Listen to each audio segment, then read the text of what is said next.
লাউ আনজালনা হাযাল কুরআন আলা জাবালিন লারাআইতাহু খাশিয়াম মুতাসাদ্দিয়াম মিন খাশিয়াতিল্লাহ। সুবহানাল্লাহ। আল্লাহ বলেন, নবী, আমি আল্লাহ এই কোরআনকে যদি সাগরের মধ্যে নাযিল করতাম, এই কোরআনকে যদি জঙ্গলের মধ্যে নাযিল করতাম, এই কালামুল্লাহ মাজিদকে যদি বড় বড় পাহাড়ের মধ্যে নাযিল করতাম, তাহলে আপনি দেখতেন কোরআনের বারে বড় বড় শক্ত উঁচু ইমারতের মধ্যে পাহাড়গুলো মুহূর্তের মধ্যে ভেঙে চুরে খান খান হয়ে গিয়েছে। বলেন সুবহানাল্লাহ। আর জোরে বলেন সুবহানাল্লাহ। ও নবী, এত উত্তমলা বাণী যে আপনি রিসিভ করেন, ও নবী, বাণীগুলো যে আপনি রিসিভ করে মানুষের দ্বারে দ্বারে গিয়ে কালামুল্লাহ মাজিদ যে প্রচার করেন, মক্কার কাফের আপনাকে মারামারি করে, মক্কার কাফের আপনাকে নির্যাতন করে, মক্কার কাফের আপনার উপর জুলুম করে অত্যাচার করে, ও নবী, দুনিয়ার কেউ আপনার কষ্ট না দেখলেও আমার আল্লাহ আমার রাসূলের কষ্ট দেখে কি দেখে না? জোরে বলেন, দেখে কি দেখে না? রব্বুল আলামিন বলেন, নবী, এই যে বাণীগুলো আপনি রিসিভ করেন, আবার রিসিভ করে যে মানুষের দ্বারে দ্বারে গিয়ে কালামুল্লাহ মাজিদের বাণীগুলো যে পৌঁছে দেন, কাফের আপনার উপর নির্যাতন করে, আমার রাসূল মক্কা ছেড়ে ৮০ মাইল পাহাড়ে পৌঁছাতে তায়েফের ময়দানে গিয়েছিলেন। তায়েফবাসীদেরকে কোরআনের দাওয়াত দেওয়ার জন্য, কালেমার বাণী পৌঁছে দেওয়ার জন্য, তাদেরকে জান্নাতি বানানোর জন্য, জাহান্নাম থেকে বাঁচানোর জন্য। কিন্তু তায়েফবাসী আমার রাসূলের কোরআনের দাওয়াত গ্রহণ করে নাই, কালেমার বাণীগুলো তারা মেনে নেয় নাই, উল্টো পাথর মেরে আমার রাসূলকে রক্তাক্ত করে দিয়েছে। ঠিক কি না? জোরে বলেন, ঠিক কি না? আমার রাসূল পাথরের আঘাত কেমন খারাপ অবস্থায় খেজুর গাছের মধ্যে হেলান দিয়ে বসে রইলেন। আমার রাসূলের মন খারাপ। ফজরের সালাতে যখন সময় হলো, বিশ্বনবী রক্তগুলোকে ধুয়ে মুছে ওযু করে ফজরের নামাজ আদায় করলেন। নামাজ শেষে আমার রাসূল মন খারাপ অবস্থায় গাছের মধ্যে হেলান দিয়ে বসে রইলেন। আমার রাসূলের যে মন খারাপ, আমার আল্লাহ দেখে কি দেখে না? জোরে বলেন।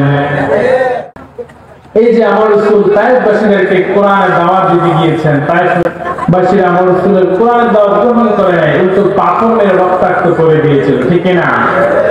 বিশ্বনবী মন খারাপ অবস্থায় খেজুর গাছের মধ্যে হেলান দিয়ে বসে রইলেন। আমার রাসূল খেজুর গাছের মধ্যে হেলান দিয়ে বসে থাকার পর রব্বুল আলামিন জিবরাইল মারফত জানালেন, ও নবী, মন খারাপ কেন? মনটা হতাশ কেন? বিষণ্ণ কেন? আল্লাহ তাআলার কাছে জিবরাইল মারফত আমার রাসূল জানিয়ে দিলেন, আল্লাহ মক্কা থেকে ৮০ মাইল পাহাড়ি পর্বতে তায়েফের ময়দানে ইসলাম তায়েফবাসীদেরকে কোরআনের দাওয়াত দেওয়ার জন্য, জান্নাতি বানানোর জন্য। কিন্তু তায়েফবাসীরা আমার কোরআনের দাওয়াত গ্রহণ করে নাই, কালেমার বাণীগুলো তারা মেনে নেয় নাই, উল্টো পাথর মেরে রক্তাক্ত করে দিয়েছে। ও আল্লাহ, কি দোষ ছিল আমার? কি অপরাধ ছিল আমার? আমি তো তাদেরকে জাহান্নাম থেকে বাঁচানোর জন্য আসলাম, কিন্তু তারা আমার কালেমার বাণী গ্রহণ করে নাই, আমার কোরআনের দাওয়াত তারা মেনে নেয় নাই, উল্টো পাথর মেরে আমাকে রক্তাক্ত করে দিয়েছে।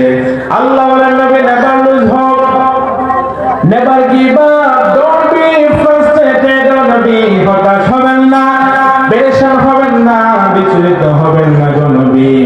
ও নবী, আপনি এসেছিলেন দৃশ্যমান একদল কোরআন কালামুল্লাহ মাজিদের দাওয়াত দিয়ে, দাওয়াত নিয়ে এসেছিলেন দৃশ্যমান একদল মানব জাতির কাছে। তারা আপনার কোরআনের দাওয়াতগুলো গ্রহণ করে নাই, তো কি হয়েছে?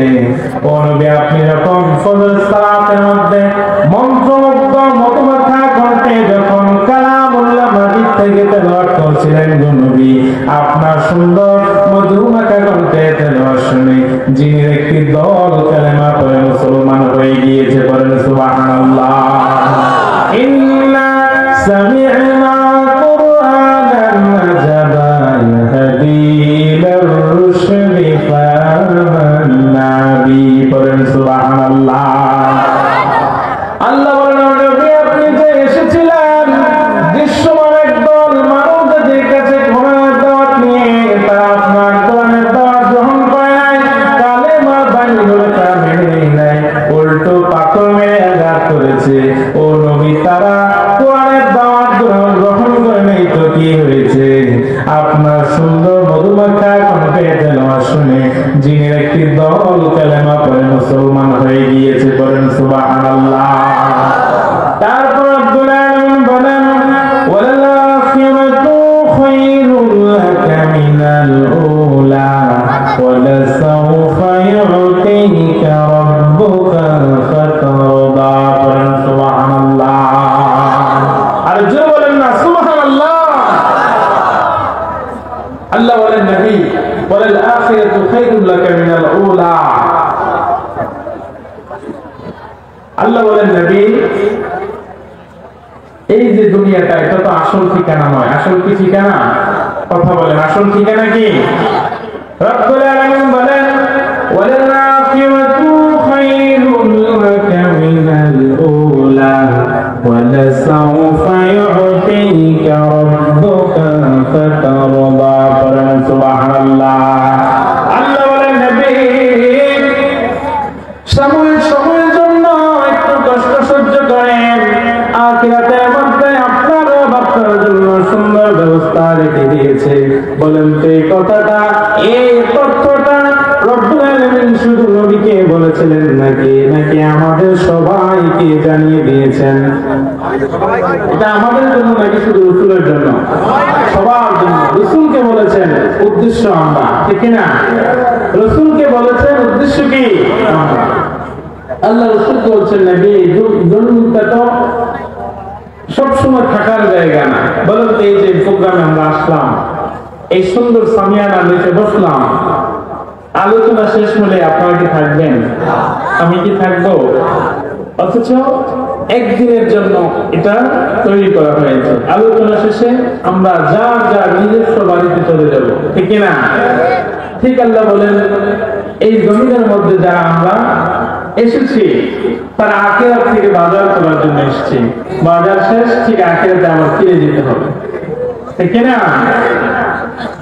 এই জমিনের মধ্যে মাহফিল শেষে সবাই যেমন বাড়ির মধ্যে চলে যাব, আল্লাহ বলেন দুনিয়ার বাজার করা শেষ হলে সমস্ত বান্দারা আখিরাতের মধ্যে চলে যাইতে হবে, ঠিক না?